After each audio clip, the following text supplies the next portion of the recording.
The man's voice was a blade, and he was using it to carve up the quiet confidence of the young woman in the navy blue uniform.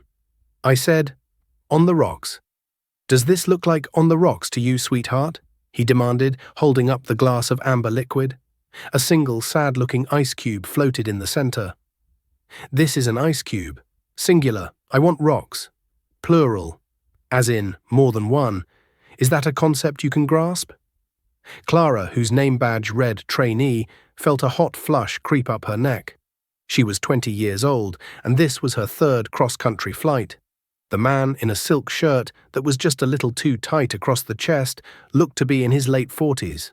His watch, a slab of gold and steel, caught the overhead light and threw a shard of glare across the cabin. "My apologies, sir," she said, her voice steadier than she felt. "I'll get you more ice right away." "You do that?" He didn't look at her. His attention was already back on his phone, his thumb scrolling with aggressive speed. As Clara turned to retreat toward the galley, she felt a pressure behind her eyes, the familiar precursor to a headache. It wasn't just the man's rudeness. It was his speech. Something was off. He clipped his words with the sharp, almost arrogant precision of a native Bostonian, yet there was a faint, almost imperceptible lilt to his vowels that suggested somewhere much further south. It was like two different people speaking at once. She filed the thought away, a strange little piece of data in a day that was already full of them. Across the aisle, in seat 2B, Samuel Jones watched the exchange over the top of his book. He was a man who had learned the art of stillness in places far more dangerous than a first-class cabin. At 68, his hair was a close-cropped silver, and his face was a map of quiet sorrows and hard-won patience. He saw the tremor in the young trainee's hand as she took the glass. He saw the senior flight attendant, Maria, give her a quick, reassuring nod from the galley entrance. He saw the way the man in the silk shirt, Mr. Vance, as he'd announced himself to the entire cabin during a loud phone call, dismissed the young woman as if she were a piece of furniture that had failed to perform its function. Samuel had seen 100 men like Vance, men who equated wealth with worth and service with servitude. He'd seen them in boardrooms, in briefing rooms, and in the chow lines of forgotten desert outposts. They were a type, and they were always, eventually, a problem. He turned a page in his book, but he wasn't reading. He was listening, observing. It was what he did. It was who he was. Clara returned with a glass packed so tightly with ice that the cubes groaned against each other. She placed it on Vance's tray with a careful, steady hand. "Will this be sufficient, sir?" He grunted, not looking up. "Fine." He poured the whiskey from the first glass into the second, sloshing a small amount onto his tray table. He shot her a venomous look, as if the spill were her fault. Clara quickly blotted it with a napkin and escaped. In the galley, Maria handed her a bottle of water. "Don't let him get to you," she said, her own voice a warm, comforting balm with the soft edges of a Texas upbringing. "Some people think the price of the ticket buys them the right to be a monster. It doesn't." "It's not just that," Clara whispered, leaning against the counter. "It's his accent. It's constructed. He's trying to sound like he's from Boston, but he keeps slipping on his A's." Maria raised an eyebrow. "Linguistics hobby kicking in again?" Clara flushed. "It's just something I notice." She'd been a strange kid, fascinated not by what people said, but how they said it. She could spend hours listening to old radio archives, tracing the migration of dialects across the country. It was a useless, nerdy skill, but it was hers. "Well, just notice your way through the meal service, and then you can forget all about Mr. Silkshirt," Maria advised, "and stay sharp. We've got weather moving in over the Rockies. Captain says it might get bumpy." Samuel Jones heard the captain's announcement a few minutes later. The voice from the cockpit was calm, professional, but Samuel, a man who had spent 30 years in the Air Force listening to pilots, could detect the faintest edge of tension. This wasn't just a patch of light chop. He subtly checked that his seatbelt was snug. He'd learned long ago that the sky didn't care how much your ticket cost. The meal service began. Vance waved away the menu. "Just bring me the steak." "Rare. And another one of these," he said, rattling the ice in his glass at Clara. When the steak arrived, he cut into it, scowled, and pushed the plate away. "I said rare. This is medium well. It's ruined. Take it back. I'm very sorry, sir, Clara began. That's the last steak we have, but I can offer you the salmon or the chicken. Do I look like a man who wants salmon? He sneered. Forget it. Just more whiskey. And this time, try not to screw it up. The words were meant to sting, and they did. Clara's posture slumped just a fraction as she took the plate. Samuel felt a familiar tightening in his chest. It was the feeling he got when he saw a small injustice go unanswered, a small cruelty permitted to stand. He knew that these small things, left unchecked, were the seeds of bigger, more dangerous failures. He had written entire reports on the concept. He called it cultural erosion. It started with a rude passenger, and it ended with a critical safety check being skipped because no one felt empowered enough to speak up. He caught Clara's eye as she passed. He gave her a small, almost imperceptible nod. It was a gesture that said, "I see it. You're doing fine." Her eyes widened slightly in surprise, and a flicker of gratitude crossed her face before she disappeared into the galley. An hour later, the plane began to buck. It started as a gentle tremor and quickly escalated into a series of sharp, jarring drops that sent loose items rattling. The seatbelt sign chimed on with a stern insistence. "Ladies and gentlemen, this is the captain speaking," the voice on the intercom announced, a little less relaxed now. "We've hit that weather system a bit sooner than anticipated. Please return to your seats and make sure your seatbelts are securely fastened. Flight attendants, please secure the cabin and take your seats immediately." Maria and another flight attendant moved swiftly down the aisle, checking belts, collecting glasses. Clara, working her way up from the back of the first-class cabin, approached Mr. Vance's seat. He had his laptop open, the screen glowing with a complex spreadsheet. "Sir," she said, her voice raised slightly to be heard over the groaning of the airframe. "I need you to put away your laptop and secure your tray table now." "I'm in the middle of a call," he snapped, gesturing to the earbuds he wore. "It's important. Sir, the captain has instructed everyone to secure their belongings. It's a safety requirement." "It's a laptop, not a bomb," he scoffed. "It'll be fine." "Sir, I have to insist." The plane lurched violently, dropping what felt like 20 feet in a single stomach-turning moment. A collective gasp echoed through the cabin. Vance's glass of whiskey, which he'd foolishly left on the armrest, flew into the air, splashing across his silk shirt and the passenger in the seat behind him. "Damn it!" Vance roared, ripping out his earbuds. "Now look what you made me do." "Sir, please," Clara's voice was strained. "Your laptop." He ignored her, fumbling with a napkin to blot at his shirt. The plane hit another pocket of turbulence, this one a violent, side-to-side shudder. The unsecured laptop slid off the tray table, hurtling toward the aisle. Clara reacted on instinct, lunging to catch it. Her fingers brushed the metal casing, but it slipped through her grasp. It hit the floor with a sickening crack. Vance's face contorted with rage. "You clumsy little idiot," he shouted, his voice cracking with a fury that silenced the nervous chatter in the cabin. "Do you know how much that was worth? Do you know what was on it?" "Sir, I was just trying to follow procedure." "Your procedure just cost my company millions of dollars." He was unbuckling his seatbelt, starting to rise from his seat even as the plane swayed. "Sir, you need to sit down," Clara pleaded, planting her feet as best she could in the unsteady aisle. "I'll sit down when I'm done with you," he snarled.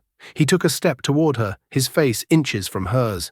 The smell of whiskey and rage washed over her. He raised a hand, not to strike, but to jab a finger into her chest. "You are going to be so fired." And then his hand stopped.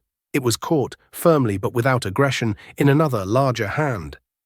Samuel Jones was standing in the aisle. He had moved with a quiet, fluid economy of motion that belied his age. His face was calm, his eyes steady. "That's enough," he said. His voice was not loud, but it carried a weight that cut through the tension like a stone through water. Vance wheeled on him, yanking his hand free. "Who the hell are you?" "Mind your own business, old man." "This young woman is doing her job," Samuel said, his eyes never leaving Vance's. "A job that includes ensuring the safety of everyone on this aircraft, including you. You are in violation of Federal Aviation Regulation 121.3117, which requires passenger compliance with all crew member instructions. Now sit down, buckle your seatbelt, and let her do her job. The sheer specificity of the citation, the calm, unshakable authority in his voice, seemed to momentarily stun Vance. The other passengers were staring, phones starting to discreetly rise. Vance recovered with a sneer. "Oh, you're a lawyer, are you? Listen, Grandpa, I don't know who you think you are, but you don't know who I am. I'll have your frequent flyer miles revoked so fast your head will spin." Samuel didn't react to the threat. He simply stood there, a bulwark of calm in the turbulent aisle. "Your identity is irrelevant," he said. "The regulations are not." "The regulations?" Vance let out a short, incredulous laugh. He turned back to Clara, his voice dripping with condescending menace. "Is this part of the service, getting a lecture from some washed-up public defender in the cheap seats?" He gestured vaguely at Samuel's simple, dark blazer and worn trousers. It was then that Clara, her heart still hammering against her ribs, noticed it again. The stress of the moment had completely stripped away Vance's carefully constructed Boston accent. The word lawyer had come out as lawyer, the R hard and pronounced, and his vowels had flattened into the unmistakable drawl of rural Alabama. The shift was so jarring, so complete, that it was like a mask had fallen off. Maria arrived from the galley, her face a thundercloud. "What is going on here?" "This man assaulted my trainee and is refusing to comply with safety regulations," Samuel stated, his voice flat and factual. "Assaulted?" Vance scoffed. "I barely touched her, and this old fool is interfering." "Sir," Maria said, her voice now steel, "return to your seat immediately, or the captain will be notified, and we will be met by law enforcement upon landing." "Call the captain," Vance bellowed, puffing out his chest. "I want to report this incompetent child and this busybody." He looked Samuel up and down with open contempt. "Probably got on this plane with some veterans discount. Think they own the place." The racial undertone, subtle but unmistakable, hung in the air. Samuel's expression did not change, but something in his eyes hardened, like embers glowing hotter in a rising wind. "Captain has already been notified," Maria said, her hand on the intercom phone. "He's requesting we de-escalate, but he wants your name, sir." "It's Vance, Richard Vance, CEO of Apex Innovations. Tell him to Google me."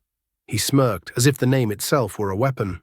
He finally sat down, making a great show of wrenching his seatbelt tight. "And I want his name," he said, pointing a thumb at Samuel. "I'm filing a formal complaint." Samuel looked at Maria. "My name is Samuel Jones." Maria relayed the names to the cockpit. There was a pause. The plane continued its rough ride through the clouds. The cabin was silent, save for the hum of the engines and the creak of the fuselage. Everyone was waiting. Then Clara spoke, her voice quiet but clear. "He's not Richard Vance."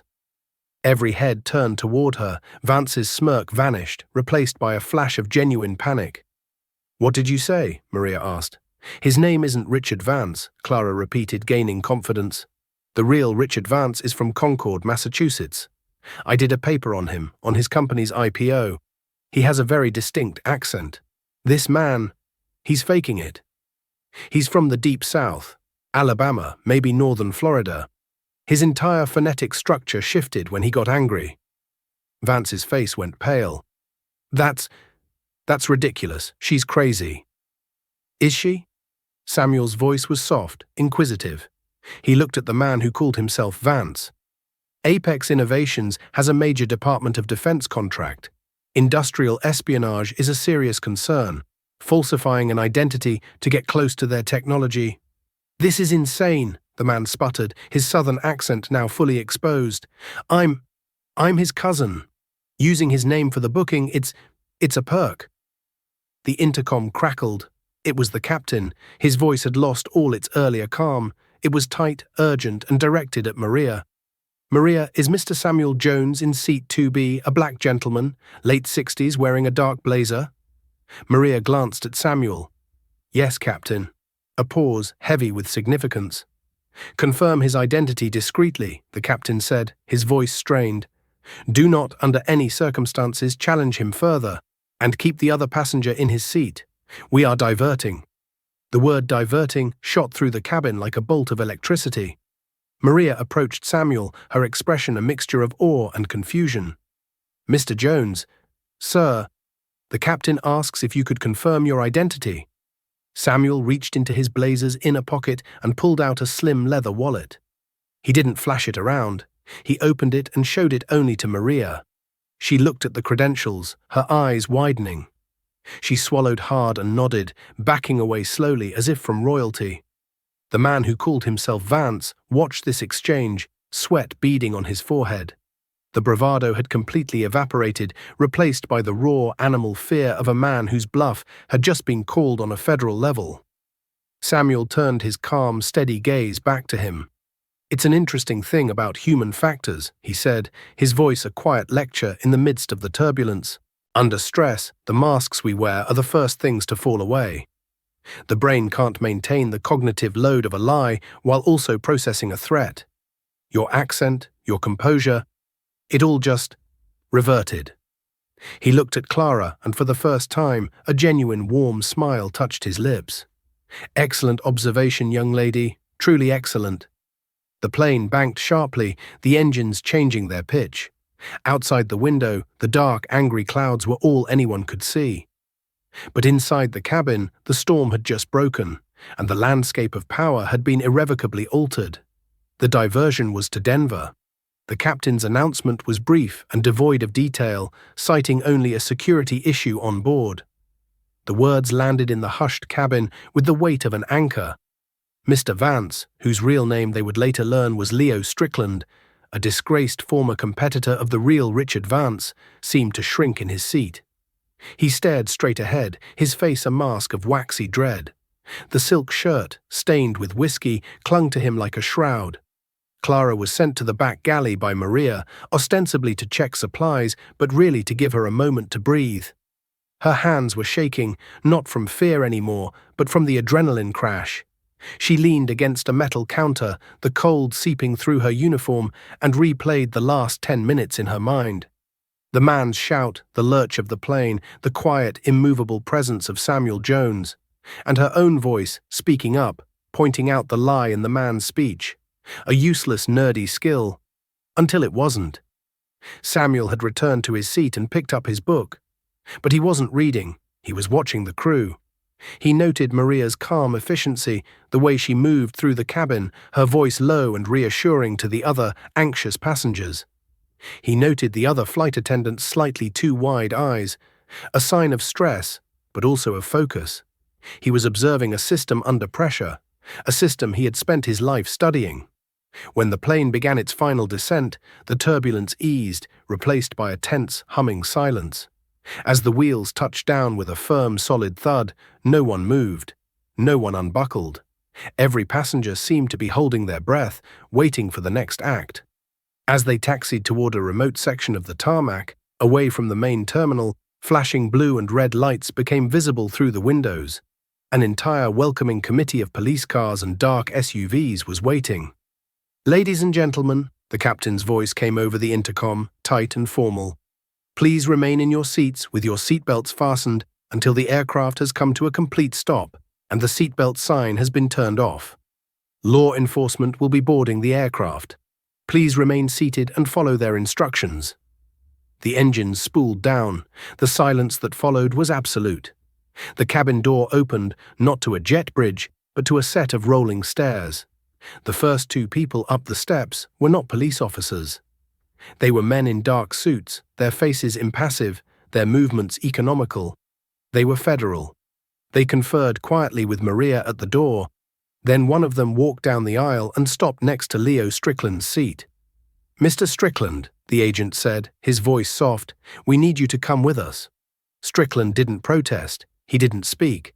He simply unbuckled his seatbelt with fumbling fingers and stood. As they escorted him toward the door, he didn't look at anyone. Not at the passengers filming him with their phones, not at the crew, and especially not at the young trainee who had unraveled him with a single observation. After he was gone, another agent, a woman with sharp eyes and graying hair, came aboard. She walked directly to Samuel Jones's seat. "Mr. Jones," she said with a deference that did not go unnoticed by the surrounding passengers. "Agent Coulson, we spoke on the phone. Thank you for the heads up." Samuel nodded, closing his book. "Your team was fast. The keywords you used, industrial espionage, DoD contract, impersonation, tend to speed things up, she said with a slight smile. She glanced toward the galley, then back at Samuel. The flight attendant, the trainee. My people will need a statement from her. We'll make it as painless as possible. Her name is Clara, Samuel said, and she's the reason he was identified. She's sharp. Don't treat her like a victim. Treat her like a primary witness. Coulson's eyebrows rose in appreciation. Understood. She turned to leave, then paused. It's an honor, sir. I've read all your papers on cognitive bias in high-stress environments. Seeing a field demonstration was illuminating. Samuel allowed himself a small, weary smile. The world provides ample opportunity for fieldwork. The aftermath unfolded over the next several hours in a sterile, windowless room inside the Denver airport. Clara gave her statement, first to the airline's security team, then to Agent Coulson and her partner. She was nervous, but Samuel's words echoed in her head. Treat her like a primary witness. She focused on the facts, the man's behavior, his words, and the specific phonetic shifts she had observed in his speech. She explained the difference between a rhotic and non-rhotic R, the telltale vowel sounds of the Boston Brahmin accent he was attempting, and the flat, broad vowels of the Gulf Southern accent he had defaulted to under pressure. The agents listened, at first with polite skepticism, then with growing fascination. Coulson's partner, a younger man, was furiously taking notes.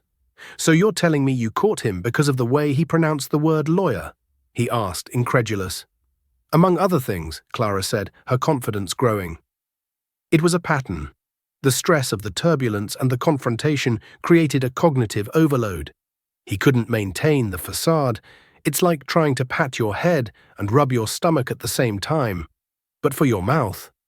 When she was finished, Agent Coulson looked at her for a long moment. You have a rare talent, Ms. She glanced at her notes. Ms. Riley, have you ever considered a career in federal law enforcement? Forensic linguistics is a growing field. Clara was stunned into silence. A career, her nerdy hobby.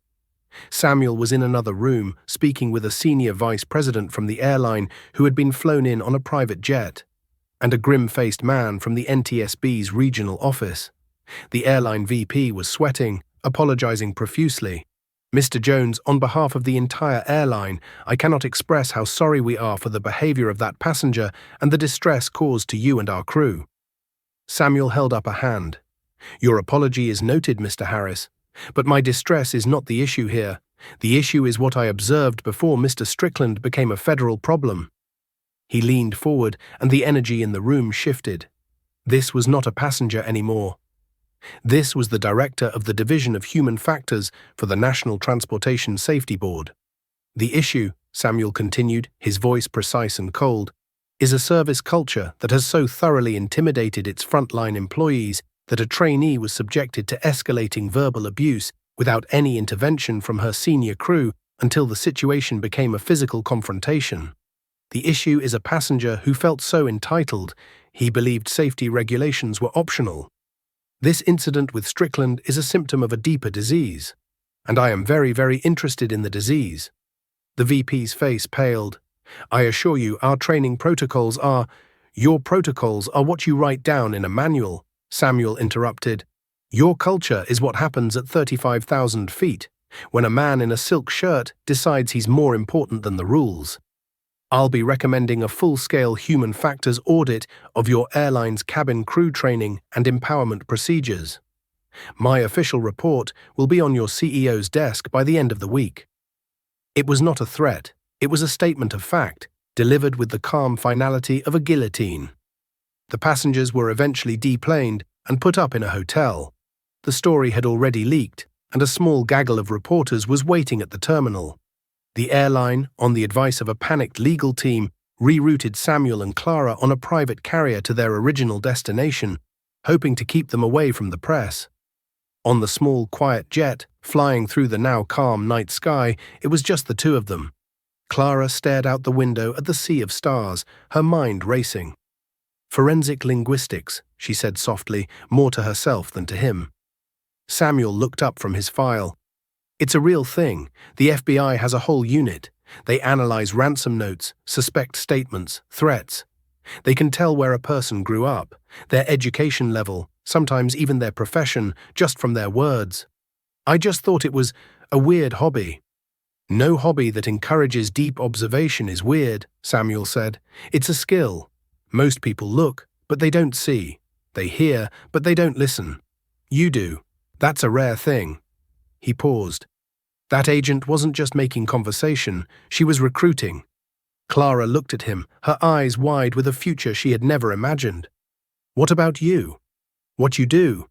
You're not just a veteran, are you? Samuel smiled. I was, a long time ago. Now I study why things go wrong. I study the people. The diversion to Denver was announced with a sterile brevity that did nothing to quell the frantic, unspoken questions ricocheting around the cabin. Leo Strickland, the man who had called himself Vance, seemed to collapse inward. The silk shirt, now a ruin of whiskey and sweat, clung to a frame that had lost all its blustering architecture. He stared at the seat back in front of him, his focus a million miles away. A man already imprisoned by the future hurtling toward him. The carefully constructed Bostonian was gone, a phantom dialect exercised by fear, leaving behind only the ghost of a boy from rural Alabama caught in a lie too big to outrun. Clara had been gently guided by Maria back to a jump seat in the galley. Her hands were shaking, a fine, uncontrollable tremor she tried to hide by gripping the edges of her seat. The adrenaline that had flooded her veins, lending her a strange, sharp clarity, was now receding, leaving a cold, hollow ache in its wake. Every sound was magnified, the groaning hydraulics of the flaps, the shifting pitch of the engines, the nervous cough of a passenger in the row ahead. She replayed the scene in her mind, a dizzying loop of rage and fear, of a hand raised and a hand caught. She saw Samuel Jones, a figure of impossible stillness in the swaying aisle, his voice not loud but dense, a gravitational force that had bent the entire situation to its will. And she heard her own voice, small but clear, speaking a truth she hadn't even known she was certain of until the words were out. He's not Richard Vance. It felt less like an accusation and more like a diagnosis. Samuel had returned to his seat and his book, but the pages remained unturned. He was not looking at Strickland. He was observing the system around him. He saw Maria move through the cabin, her voice a low murmur of reassurance, her movements economical and calm as she collected stray items. Her professionalism a bulwark against the rising tide of passenger anxiety. He saw the other, younger flight attendant whose smile was a little too tight, whose hands fluttered with nervous energy, yet who still performed her duties with precision. He saw the passengers, their faces illuminated by the glow of their phones as they texted loved ones, their fear manifesting as a desperate need to narrate their own drama. He was seeing the human factors in their rawest state, a complex ecosystem of fear, duty, and protocol, all contained within an aluminum tube miles above the Earth. This, he thought with a familiar, weary sigh, was the laboratory. This was always the laboratory. The landing was firm, a definitive end to the suspense of the flight. As they taxied, the world outside the small porthole windows transformed. The mundane landscape of an airport apron was replaced by a stark tableau of flashing lights. Blue and red strobes painted silent, frantic patterns across the faces of the passengers, illuminating wide eyes and parted lips. They were not heading to a gate. They were being led to a remote, isolated corner of the airfield, a place reserved for problems. When the engines spooled down, the silence that fell was heavier than any turbulence. It was a vacuum, waiting to be filled. The cabin door opened, and the first figures to board were not airport ground crew, but two men in dark, functional suits. They moved with a predatory stillness, their eyes sweeping the cabin, cataloguing, assessing. Federal agents. The air thickened. One conferred with Maria, who pointed a trembling finger toward the front of the cabin. The other walked down the aisle, his polished shoes making no sound on the carpet. He stopped at Strickland's row. "Leo Strickland," he said. It was not a question. "You need to come with us." Strickland flinched at the sound of his real name, as if struck. He didn't speak. He fumbled with his seatbelt, his fingers clumsy and useless. The agent waited with unnerving patience before reaching over and releasing the buckle with a single efficient click. As Strickland was led away, a husk of a man in a ruined shirt, a collective sigh of relief and awe rippled through the cabin. The monster had been real, and now it was gone. Another agent, a woman with iron-grey hair, pulled back in a severe bun and eyes that seemed to miss nothing, came aboard. She bypassed the gawking passengers and walked directly to Samuel's seat. "Director Jones," she said, her voice a low, respectful murmur that was nonetheless overheard by the rows nearby. "Agent Coulson, we spoke. Thank you for the flag. It saved us a lot of trouble." Samuel inclined his head, closing his book. "Your response time was commendable, Agent Coulson." "The keywords you provided tend to clear the calendar," she replied with a wry, thin smile. Her gaze flickered toward the galley. "We'll need statements from the crew, especially the trainee, the one who made the initial observation." "Her name is Clara Riley," Samuel said, his tone leaving no room for argument. "She is not just a witness. She is the point of origin for this entire resolution. Her observations are the primary evidence. Treat her as such." Agent Coulson's eyebrows lifted a fraction of an inch, a sign of respect. "Understood, Director." She paused. "It's an honor, sir. Your monograph on cognitive tunneling in high-stakes environments is required reading at Quantico. I never expected a live demonstration." "The world," Samuel said, a hint of weariness in his voice, "is a generous and consistent provider of fieldwork." The hours that followed unfolded in a series of sterile, windowless rooms deep within the airport's security complex. Clara sat opposite Agent Coulson and her younger partner, a cup of lukewarm coffee untouched before her. She felt like a specimen under a microscope. When she began to speak, her voice was thin, reedy. She recounted the initial rudeness, the demands for ice, the sneer. But when she tried to explain the accent, the words felt flimsy, absurd. "It was just the way he said his words," she stammered, feeling the heat rise in her cheeks. "He was trying to sound like he was from Boston, dropping his R's. But then when he got angry, they came back. And his vowels, they flattened out. It sounded like home." She stopped, embarrassed. "My grandmother is from Mobile. It sounded like her kitchen." The younger agent scribbled in his notebook, a look of polite disbelief on his face. Coulson, however, leaned forward, her sharp eyes intent. "Tell me more about the kitchen, Ms. Riley." And so Clara talked.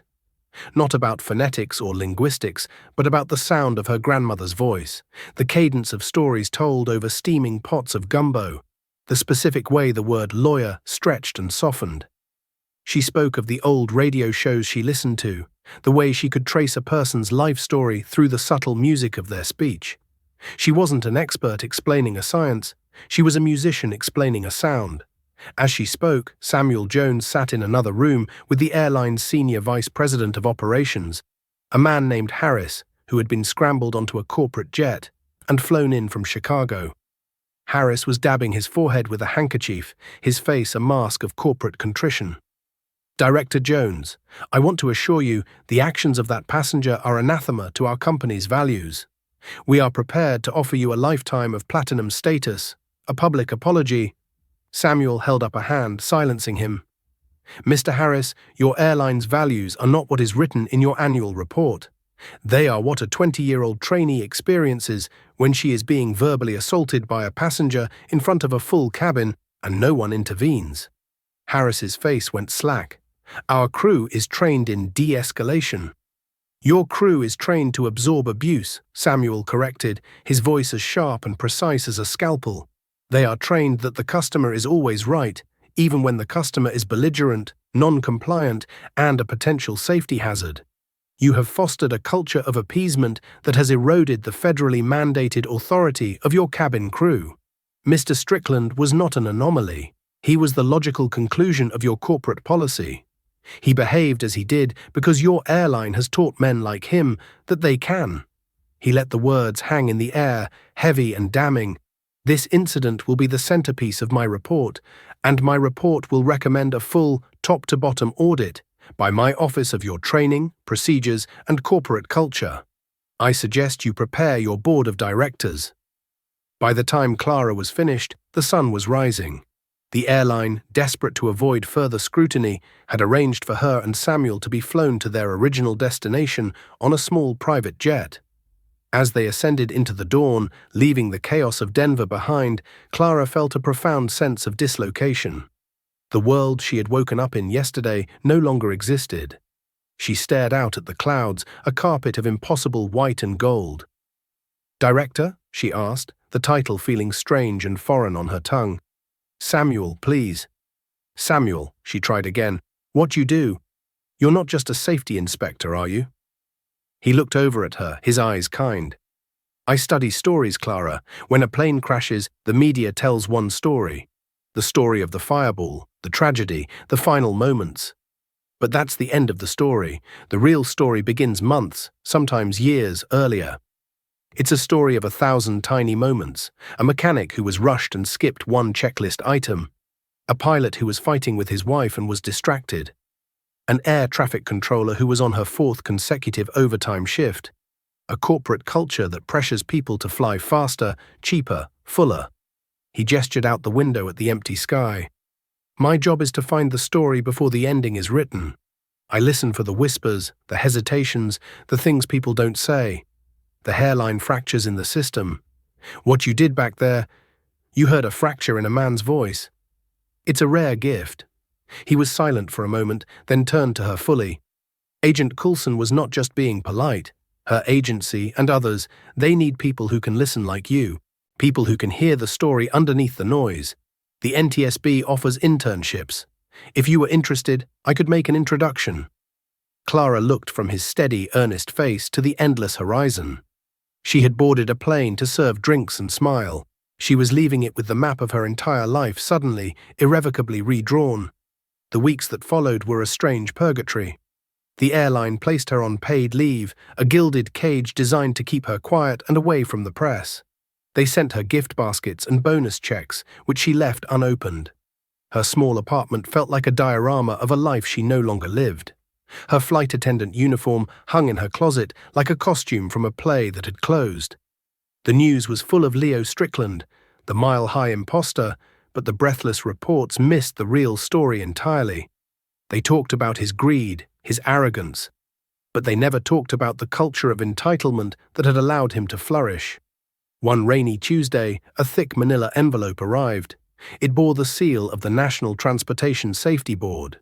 Inside was not an internship application, but a formal offer, a probationary position as a technical analyst in the Division of Human Factors. The salary was modest, the title opaque, but one line leapt off the page. Primary duties include the forensic analysis of cockpit voice recordings and crew incident reports to identify pre-incident indicators of human error. She accepted the same day. Her first day in the solemn, quiet halls of the NTSB headquarters in Washington, D.C., felt like entering a monastery. This was a place dedicated to the meticulous study of failure, a cathedral of lessons learned in tragedy. Samuel met her, not as a director, but as a mentor. He didn't give her a tour. He took her to the archives, a climate-controlled vault known colloquially as the Library of Whispers. "Your first assignment," he said, handing her a pair of high-fidelity headphones and a transcript thick as a novel, "is a crash from 5 years ago. Commuter flight, icing conditions. The official finding was pilot error, spatial disorientation. I never believed it."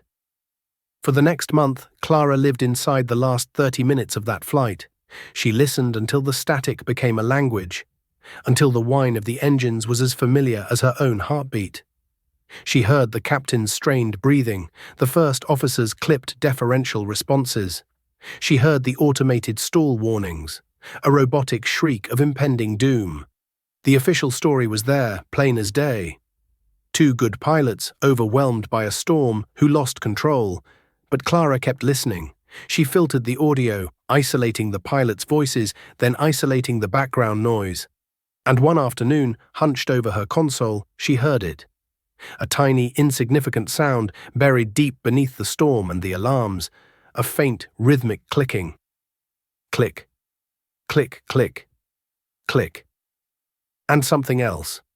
In the first officer's final terrified transmission, his voice, which had been a standard Midwestern broadcaster's accent, shattered. For less than a second, as he shouted, "Mayday, we're going down," the vowels shifted, the cadence changed. He didn't say down. He said something closer to doon. It was the ghost of a Scottish brogue. She spent 2 days digging through the pilot's personnel file. He was from Dayton, Ohio. But his mother was an immigrant from Glasgow. He had spent every summer of his childhood there until he was 16. She cross-referenced the aircraft's maintenance logs against service bulletins. The clicking sound. It matched perfectly the audio signature of a known defect in the cockpit's main instrument display, electrical arcing that caused intermittent cascading failures. The pilots weren't just flying blind in a storm, their instruments were actively lying to them. She brought her findings to Samuel, her hands shaking as she laid out the audio files and the maintenance records. "He wasn't disoriented, Samuel," she whispered, her voice thick with emotion. "He was being betrayed by his own plane. The stress was so immense, his speech regressed to his childhood accent. He was fighting a ghost." Samuel listened to the audio, his eyes closed. He looked at the maintenance logs. A long, heavy silence filled his office. When he finally looked up, his eyes held a profound, sorrowful pride. "You heard it, Clara," he said softly. "You heard the truth." The investigation was reopened. The NTSB issued a revised final report. The words "pilot error" were replaced with "catastrophic instrument failure" due to improperly documented maintenance. The airline responsible was fined. The manufacturer issued a global directive. But for Clara, the victory felt more personal. A few weeks later, a letter arrived at the office. It was from the first officer's widow. For 5 years, it read, "I have lived with the knowledge that my husband's last moments were a failure. I was told he made a mistake. You have given him back his dignity. You have given my children back their father's good name. The woman who found the truth in the recording, please tell her that she gave a family back its peace. We can finally mourn the man, not the mistake." Clara kept the letter pinned to the wall of her cubicle.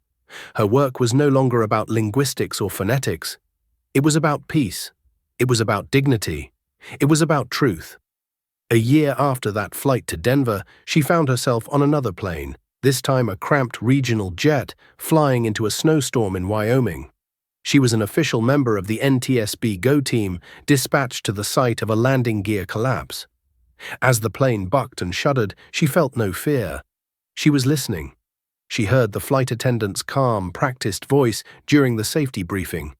She watched as a young businessman, annoyed at having to power down his laptop, began to argue.